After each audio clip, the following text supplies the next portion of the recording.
Nobody likes to show their weaknesses. No one wants to admit their mistakes.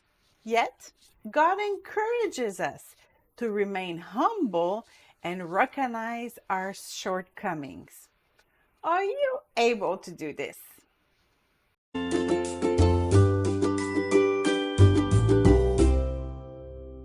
Young children don't have a problem with the concept. They fall, drop an object, or use the wrong tool for a job, and we correct them. The vast majority of the time, they follow our instructions and learn from their mistakes, or forget about the incident, just keep playing. But they don't usually make a big deal out of it. They're not ashamed to make mistakes. At least, not yet. As they get older, they become more and more resentful when we point out their mistakes or try to help them with their weaknesses. And this irritation continues to mount until it becomes a real fight in adolescence. Some adults keep this attitude for a very long time. It takes a lot of humility to admit our mistakes. Our instincts push us to defend ourselves and to find a reasonable justification for our action. Even if what we have done is wrong, we will try to blame someone else instead of taking the blame. It takes great strength of character to be able to say, I made a mistake. It is true that in a conflict, both parties usually have their share of the blame, and it is difficult to admit our fault if the other party refuses to do the same. We would feel like the losing person in the conflict, and of course, we don't want to lose. But if we want to win our point, we will lose our peace, like 2 Chronicles 16, 9 and 10 says. Sometimes it is easier to confess our sin to God after all. Our excuses never hold water before Him.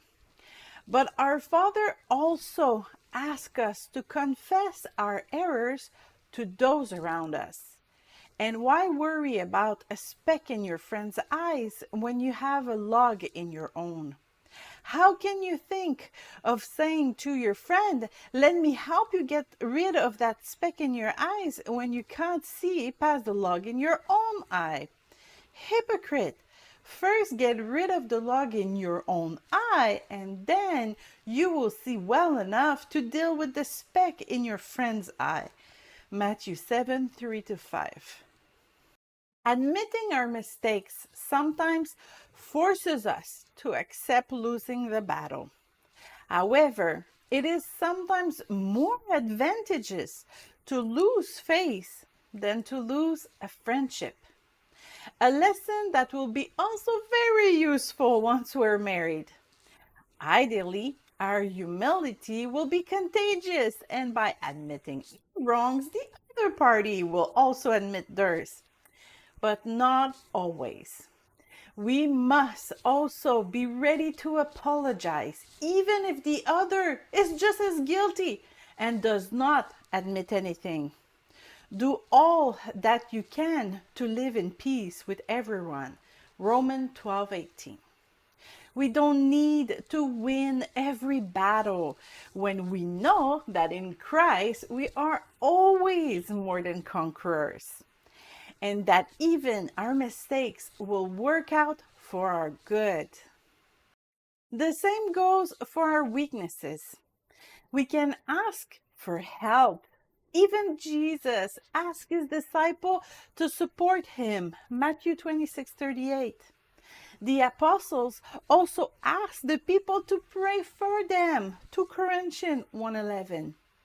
Paul did not hide his imperfection. On the contrary, that's why I take pleasure in my weaknesses and in the insults and hardships, persecution and troubles that I suffer for Christ. For when I am weak, then I am strong. 2 Corinthians 12:10. If you have to impose limit on yourself, say so that those around you can help you in this process. For example, if alcohol is a problem for you and you're at a party, admit that you do not tolerate alcohol well and therefore you do not want any. If you only answer, no, I don't feel like it, well, people might try to make you want it. But if you say, no, with my condition, I can't take alcohol, it would be dangerous for me, they won't insist for sure. They may ask you questions, but by admitting your weakness, even if it's a way to show that you're vulnerable, you will also gain respect. Your humility may even lead others to do the same.